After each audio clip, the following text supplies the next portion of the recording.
एक बात तो आप भी मानते होंगे। हमारे गली मोहल्ले में कुछ घर ऐसे होते हैं जिनके बारे में कहा जाता है वहाँ भूत रहते हैं। उनके आसपास से जाने में भी डर लगता है, एक अजीब सी फीलिंग आती है। सुमन नाम के एक लड़के ने गोवा से एक कहानी भेजी है। सुमन ने बताया हमारे फ्लैट से कुछ गली छोड़कर एक घर है जो काफ़ी पुराना है। किसी ज़माने में यहाँ एक क्रिश्चियन फैमिली रहा करती थी। यहाँ के लोकल लोगों के मुताबिक ये घर बुरी आत्माओं से भरा पड़ा है। जिस जगह पर यह घर बना है उसके आसपास के सारे घर खाली पड़े हैं। वैसे ये संख्या कोई ज़्यादा बड़ी तो नहीं है, लेकिन फिर भी सोचने वाली बात है। किसी एक घर की वजह से आसपास के घरों का भी खाली होना। इस घर में अब तक कई घटनाएं हो चुकी हैं। इतिहास की बात करें तो अब तक इस घर में 7 लोगों की रहस्यमय तरीके से मौत हो चुकी है। जो भी यहाँ रहा या घूमने आया, उन्होंने बड़ी खौफनाक पैरानॉर्मल चीज़ें देखी हैं, बिल्कुल किसी बुरे सपने जैसी। दरवाजे अपने आप जोर से बंद हो जाते हैं, चीजें अपने आप उड़कर लोगों को चोट पहुंचा देती हैं। फर्श और दीवारों के अंदर से बार बार डरावनी और जोरदार आवाजें आती रहती हैं। और कुछ लोग तो यहाँ तक कहते हैं कि उन पर घर के अंदर हमला भी हुआ है। ये सब कभी नहीं रुकता, क्योंकि घर के अंदर भीड़ सी है। पैरानॉर्मल इन्वेस्टिगेटर्स मानते हैं कि यहाँ कई सारी इंसानी आत्माएं तो हैं, साथ ही काली दैत्य जैसी एंटिटीज भी रहती हैं। लोगों का मानना है इस घर के बीचों बीच लिविंग रूम में एक पोर्टल है, जिसकी वजह से ये सारी एक्टिविटी होती है। वहाँ कदम रखते ही लोगों को डर और बेचैनी घेर लेती है। सबसे डरावनी बात यह है कि कहा जाता है इस घर की बुरी आत्माओं ने यहाँ रहने वाले कुछ लोगों को खुद को नुकसान पहुँचाने तक के लिए मजबूर कर दिया। इस वजह से इसे थ्रेट ऑफ इविल भी कहा जाता है। मैंने तो ये सोचकर भी हिचकिचाहट की कि इसे हॉन्टिंग कहूँ या नहीं, क्योंकि रिपोर्ट्स के हिसाब से भी ये उससे कहीं ज़्यादा है। अलग ही लेवल का डरावनापन है इस घर में। मुझे अगर कोई ये भी कहे ना कि तुम्हें घर में रुकने के लाखों रुपए देंगे, तब भी मैं नहीं रुकने वाला। इस इस घर को समझने से पहले थोड़ा इस जगह का इतिहास जानने की कोशिश करते हैं। पुराने टाइम पर यहाँ आसपास के जंगलों में जानवरों के शिकार किए जाते थे। बाहर से कई लोग आके इस जगह पर बस गए।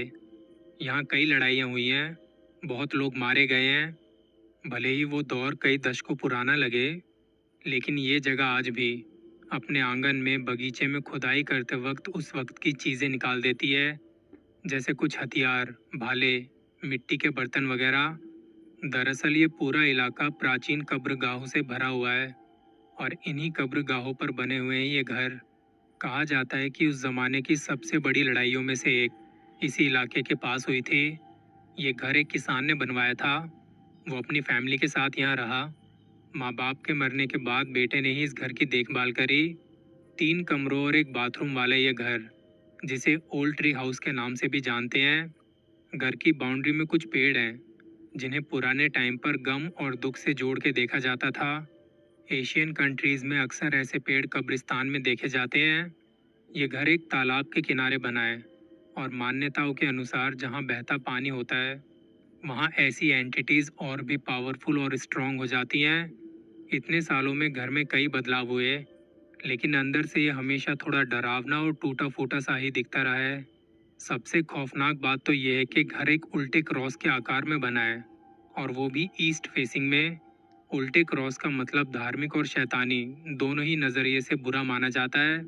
आपने कई फिल्मों में देखा भी होगा, लोग हमेशा अटकलें लगाते रहे कि ये ऐसा क्यों बनाया गया। कुछ कहते हैं ये ज़मीन श्रापित है, कुछ कहते हैं ये घर जानबूझ के बनाया गया है ताकि बुरी आत्माओं को खींचे। और घर के इतिहास को देखकर भी यही लगता है कि ये थ्योरी सच बैठती है, क्योंकि इसका श्राप पीढ़ी दर पीढ़ी चलता आया है। कितने लोग इस घर को छोड़कर रातों रात भागने पर मजबूर हो गए, और फिर कभी लौटकर वापस नहीं आए। अब बात करते हैं एक परिवार की, क्योंकि अंधेरे की शुरुआत यहीं से हुई थी। एक पुर्तगाली ने इस घर को खरीदा था। उसके यहाँ शिफ्ट होने के कुछ ही महीनों बाद बड़ी भयानक तरीके से उसकी मौत इसी ज़मीन पर हुई। वो एक शाम 5 बजे के करीब घर से निकला, जानवरों को चारा डालने जा रहा था, जो घर से करीब 100 मीटर दूर बाड़े में पाले जाते थे। घर में उसके लिए टेबल पर खाना रखा हुआ था, लेकिन वो समय पर वापस नहीं आया। उसकी बेटी को चिंता होने लगी, क्योंकि आम तौर पर उसे इतना वक्त नहीं लगता था। यही सोचते वो पीछे उस जगह चली गई जहाँ जानवर बंधे थे, और वहाँ जाकर उसने जो देखा वो नज़ारा किसी खौफनाक सपने से कम नहीं था। उसके पापा मर चुके थे। उनका आधा शरीर जानवरों के बाड़े में पड़ा था। वो जानवर उन्हें नोच-नोच कर बुरी तरह से खा रहे थे। लोगों का कहना है उन्हें मिर्गी का दौरा पड़ा और वो कांपते हुए बाड़े में जा गिरे। लेकिन जब आसपास के लोगों ने उनकी बॉडी को देखा, उनका आधा शरीर जो बाड़े की इस तरफ था, उनके पैर पीछे हट रहे थे। इसमें दो थ्योरीज निकलती हैं। या तो वो जानवरों से बचने के लिए खुद को पीछे खींच रहे हों, या कोई उन्हें धक्का दे रहा था। इस मौत के बाद इस घर को लेके बहस छिड़ गई। आने वाले अंधेरे की शुरुआत यहीं से होती है। इस फैमिली ने कुछ सालों बाद घर किसी और को बेच दिया। एक ब्रिटिशर ने ये घर खरीदा। लेकिन अजीब बात यह कि खरीदने के कुछ ही महीनों बाद उसकी भी रहस्यमय तरीके से मौत हो गई। फिर से ये घर बिक्री पर लगा। किसी और ने खरीदा, लेकिन थोड़े ही समय बाद उन्होंने भी ये बेच दिया। ये सिलसिला बार बार हुआ, खरीदा बेचा। पर क्यों? इसकी असली वजह कभी सामने नहीं आई। लेकिन ये अजीबोगरीब खरीद बिक्री रहस्य और डर को और गहरा करती चली गई। सालों तक ये घर कई हाथों में गया। कभी किराए पर दिया। 1999 में यहाँ एक कपल आया, लेकिन सिर्फ 2 ही महीनों बाद उस आदमी की अटैक से मौत हो गई। पोस्टमार्टम रिपोर्ट में आया कि डर और शौक लगने की वजह से इनकी मौत हुई है। वो आदमी मात्र 32 साल का था। बहुत फिट था, किसी तरह की कोई बीमारी भी नहीं थी। थोड़े टाइम बाद फिर से घर खाली हो गया। इसके बाद ये घर खरीदा निकोलस फैमिली ने, और इन्हीं की वजह से लोगों को असल में पता चला कि अंदर हो क्या रहा है। निकोलस फैमिली ने सुन रखा था कि ये घर भूतिया है और अशुभ है, लेकिन उन्होंने उन बातों को नज़रअंदाज कर दिया। असल में निकोलस फैमिली एक पुराना घर खरीदकर उसे ठीक करवाने के मूड में थी, ताकि पूरा परिवार आराम से रह सके। घर खरीदने के बाद बड़े बेटे ने रिनोवेशन का काम शुरू करवाया, लेकिन जैसे ही उन्होंने घर में सुधार करना शुरू किया, घर के अंदर की आत्माओं ने अपनी मौजूदगी दिखानी शुरू कर दी। ये अक्सर देखा गया है, जहाँ भी भूतिया घरों में मरम्मत या बदलाव किया जाता है, पैरानॉर्मल एक्टिविटी और तेज हो जाती है। वो लोग देख रहे थे कि घर में क्या क्या काम करवाना है। घर पुराना होने की वजह से काफ़ी टूटी फूटी हालत में था। उन्होंने देखा कि फर्श जगह जगह से उखड़ी हुई है, उसे भी ठीक करवाना पड़ेगा। बड़ा बेटा फर्श की लकड़ी को उखाड़ के देखने लगा। एक जगह उसने देखा कि फर्श के नीचे एक गड्ढा है। वहाँ कुछ तो था जिस पे धूल जमी थी। उसने जल्दी जल्दी हाथों से मिट्टी निकाली, तो उस जगह पर एक किताब मिली, जिसमें कुछ अजीब सी भाषा में लिखा था। उसने इंटरनेट पर सर्च किया कि इसका मतलब क्या है। उस बुक का टाइटल था how to communicate with the spirit world, यानी आत्माओं से बात करने का तरीका। ये किताब पूरी तरह ऑकल्ट, काले जादू जैसी विद्या पर थी। उन्हें ये अजीब तो लगा, पर क्योंकि पहले से ही उन्हें इस घर के बारे में काफ़ी बातें पता थी, तो उन्होंने ये इग्नोर कर दिया। मगर जल्दी ही, जैसे जैसे वो घर को बदलने की कोशिश कर रहे थे, घर भी उन्हें बदलने लगा। वो बताते हैं कि हालात बहुत तेज़ी से बिगड़ने लगे। चीज़ें हिंसक होने लगी। एक दिन उनका बड़ा बेटा छत की मरम्मत कर रहा था। जैसे ही उसने पुरानी लकड़ी के हिस्से हटाना शुरू किया, कई तख्ते जोर से उड़कर उसकी तरफ आए और सीधा मुंह पर आ लगे। वो बुरी तरह डर गया और कांप गया। सिचुएशन को समझने की कोशिश की। सोचा शायद वो लोग खुद ज़्यादा काम उठा रहे हैं और अब किसी प्रोफेशनल की मदद लेनी चाहिए। तो उन्होंने एक मजदूर को काम पर रखा। लेकिन जब वो आदमी काम कर रहा था, तो उसने घर के आंगन में ज़मीन खोदते समय एक इंसानी हड्डी देखी जो खुदाई में निकली। उसने तुरंत लड़के को बताया। वो सन्न रह गया। इस बात को लेकर घर वालों ने पुलिस कंप्लेन करी। ऑफिसर ने हड्डी देखी और बोला, ये बहुत पुरानी लग रही है। उसने दो विकल्प दिए, या तो इसे फेंक दो या वहीं वापस दबा दो। दरअसल लोग जानते थे कि ये जगह बहुत पुरानी और कब्र गाहों पर बनी है, और कोई भी आत्माओं को परेशान नहीं करना चाहता था। लेकिन लड़का इतनी आसानी से नज़रअंदाज करने वाला नहीं था। उसने इस जगह को लेकर खोजबीन करनी शुरू कर दी। उसकी मुलाकात एक बुजुर्ग औरत से हुई जो पास में ही रहती थी। 90 साल उसकी उम्र रही होगी। उस औरत ने एक ऐसी बात बताई जिसने उसका खून जमा दिया। काफ़ी पहले यहाँ एक औरत अपने बच्चों के साथ किराए पर रहने आई थी। 5-6 साल की लड़की और एक टीनेज लड़का। धीरे धीरे पूरे शहर में उस औरत के बारे में बातें फैलने लगी। लोग कहते थे कि उस औरत के पिछले 3 पति रहस्यमयी और संदिग्ध हालत में मर चुके थे। और सबको यही डाउट था कि उनकी मौत के पीछे इसी औरत का हाथ है। बच्चों की बात करें तो एक दिन उसकी छोटी बेटी अचानक से कहीं गायब हो गई। वो लड़की कभी मिली ही नहीं।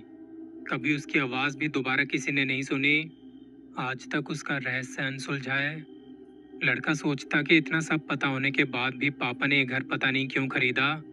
शायद ये हमारा अब तक का सबसे गलत फैसला है। इसके बाद तो घर के हालात और बिगड़ते चले गए। और सबसे डरावनी बात, घर मानो जानबूझकर उन्हें रोक रहा था। वो जैसे ही कोई सुधार करने की कोशिश करते, कुछ न कुछ था जो उन्हें रोक देता या कोई काम बिगाड़ देता है। घर के अंदर रहते हुए हमेशा एक अजीब सी बुरी शैतानी ताकत महसूस होती थी, जैसे कि हर वक्त अंधेरे से कोई शैतान उन्हें घूर रहा हो। वो लोग परेशान और बहुत नेगेटिव रहने लगे। जितना वो घर को ठीक करने की कोशिश करते, उतनी ही ज़्यादा हॉन्टिंग तेज़ होती जाती। दरवाजे अपने आप ज़ोर से बंद हो जाते हैं, किचन के कैबिनेट अपने आप खुल जाते, और ज़मीन के नीचे से दीवारों के अंदर से लगातार धमाकेदार आवाज़ें आती रहती। सच में लगता था ये घर बहुत बुरा है, जैसे कोई ताकत साफ साफ कह रही हो कि तुम यहाँ नहीं रह सकते। घर के एक रूम में क्रॉस टंगा हुआ था। एक दिन जब वो लड़का घर के अंदर आया तो देखा कि क्रॉस ज़मीन पर पड़ा है, और दीवार पर जहाँ वो टंगा था वहाँ एक बड़ा सा जला हुआ निशान। कुछ लोग कहते कि वो निशान शैतान के बकरे के सिर जैसा दिखता था। हालात और बिगड़ते गए। बड़ा लड़का कहता है उन्होंने घर के अंदर आत्माओं को देखना भी शुरू कर दिया था। और सिर्फ उतना ही नहीं, उन पर कई बार हमला भी हुआ। एक बार उनकी पीठ पर 8 गहरे नाखूनों के निशान पड़ गए। उन्हें यकीन हो चुका था यहाँ शैतानी ताकतें हैं। उनका कहना था अगर ये आत्माएं अच्छी होती तो यहाँ रहने वालों को चोट क्यों पहुँचाती। ये सब निकोलस फैमिली के बर्दाश्त से बाहर हो गया। उन्हें लगने लगा अगर वो जल्दी ही यहाँ से नहीं निकले तो उनका भी हाल वही होगा जो यहाँ पे पहले वाले मालिकों का हुआ था। बढ़ती घटनाओं को देखते हुए कुछ ही दिनों के अंदर उन्होंने वो घर खाली कर दिया और दोबारा इस जगह पर कभी ना आने का फैसला किया। उन्होंने वो घर किसी और को नहीं बेचा, क्योंकि उन्हें लगता था अगर वो घर किसी और ने खरीदा तो उनके साथ भी यहाँ ऐसी ही घटनाएं होंगी। धीरे धीरे ये बात जब आसपास के इलाके में फैली तो 2019 में ये घर एक पैरानॉर्मल इन्वेस्टिगेटर ने खरीदने का मन बनाया। उन्होंने यहाँ के बारे में काफ़ी कुछ सुना था। इन्वेस्टिगेटर्स का मानना था कि अंदर जो भी डिमोनिक ताकतें हैं वैसा उसने कहीं और कभी महसूस नहीं किया। उनके मुताबिक घर के अंदर रहते हुए अक्सर उसे बेचैनी, डर और बहुत बुरे सिरदर्द का सामना करना पड़ता था। और सिर्फ इसी ने नहीं, टीम के बाकी लोगों ने भी बहुत बुरी चीज़ें महसूस की हैं। तब लोग उसे कहने लगे कि तुमने ये घर पैसा कमाने के लिए लिया है, क्योंकि वो वहाँ पर पैरानॉर्मल टूर वगैरह करवाते थे। इन्वेस्टिगेटर ने कहा मेरा ऐसा मकसद नहीं था किसी का अनादर करना, और ये सब आत्माएं इस घर में हमारे आने से पहले से ही मौजूद हैं। धीरे धीरे कुछ और भी बातें सामने आने लगी। उन्होंने एक ईमेल का जिक्र किया। एक आदमी ने मुझे लिखा कि उसकी दादी इस घर में रहा करती थी, और तब उन्होंने भी कुछ पैरानॉर्मल चीज़ें महसूस की थी, जैसे रात को टेबल पर रखे बर्तन सुबह फर्श पर बिखरे मिलते थे, जैसे वहाँ कोई तूफान आया हो। और घर में रखी एक झूलने वाली कुर्सी अपने आप कई बार झूलती रहती। उनकी बात साफ थी, इस घर में एक नहीं कई भूत हैं। कई लोग मानते हैं कि कुछ घर इंसानों को खींचते हैं, जैसे कोई अदृश्य ताकत उन्हें वहां अपने पास बुलाने पर मजबूर कर देती है। और पिछले इतने सालों में खरीदने वाले कई मालिक शायद ये खुद नहीं समझ पाए कि उन्हें इस घर में इतना खिंचाव क्यों हुआ। जो भी वहां से जिंदा निकल पाया वो जिंदगी भर इन डरावनी यादों के निशान लेकर ही जिया। कुछ लोगों का कहना था कि घर का एक लिविंग रूम असल में नरक का दरवाज़ा है, पोर्टल टू हेल। और अजीब बात यह है कि बाहर से देखने में वो घर एकदम आम सा लगता था। कोई सोच भी नहीं सकता कि अंदर इतनी गहरी अंधेरी ताकतें छिपी हुई हैं। लेकिन यही तो सच्चाई है, अच्छाई और बुराई दोनों हर जगह मौजूद है। थोड़े टाइम बाद इन्वेस्टिगेशन टीमें भी मानने लगी कि यहाँ पर इन्वेस्टिगेशन करना भी अब सुरक्षित नहीं रहा। और अब सबसे चौंकाने वाली थ्योरी, कुछ पैरानॉर्मल इन्वेस्टिगेटर्स का मानना था कि घर को बनाने का मकसद भूत प्रेतों को आकर्षित करना नहीं था, बल्कि उन्हें कैद करना था। यानी शायद शुरुआत में ये एक गलतफहमी वाला नेक काम था। लेकिन कुछ लोग कहते हैं नहीं, ये सब स्टार्टिंग से ही बहुत शैतानी प्लान था। कुछ साल पहले इस घर को हमेशा के लिए पब्लिकली बंद कर दिया गया। यहाँ तक कि पैरानॉर्मल इन्वेस्टिगेटर्स को भी अंदर जाने की इजाज़त नहीं थी। और फिर मई 2024 में घर को हमेशा के लिए गिरा दिया गया। अब वो घर अस्तित्व में ही नहीं है। इतने सालों से चला आ रहा आतंक खत्म करने का शायद एकमात्र रास्ता यही था। और वैसे भी घर इतना पुराना और जर्जर हो चुका था कि कभी भी ढह सकता था। और ज़्यादा रिस्क ना लेते हुए इसे ढहा दिया गया।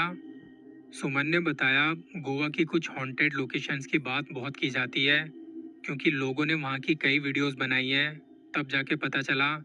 लेकिन ये जगह ऐसी है जिसके बारे में लोग बहुत कम जानते हैं। और ये घर जब तक था उन सभी हॉन्टेड लोकेशन से बहुत ज़्यादा खतरनाक था। सुमन ने मुझे उस जगह के बारे में बताया कि कैसे अब उस पूरे इलाके को लोहे की ग्रिल लगा के घेरा हुआ है, ताकि कोई भी अंदर ना जा सके। टूरिस्ट आते हैं और जिन लोगों को पता है वो अंदर जाने की कोशिश करते हैं, जो कि बहुत गलत है। आपकी जान को खतरा हो सकता है। भले ही वो हॉन्टेड घर अब वहाँ ना हो, पर हो सकता है वो सारी आत्माएं आज भी वहीं पर रहती हों, क्योंकि ऐसी शक्तियाँ इतनी आसानी से किसी जगह को ऐसे नहीं छोड़ सकती। और ये बात आप भी जानते हैं। आज के एपिसोड में बस इतना ही। जल्दी मिलेंगे किसी नई कहानी के साथ।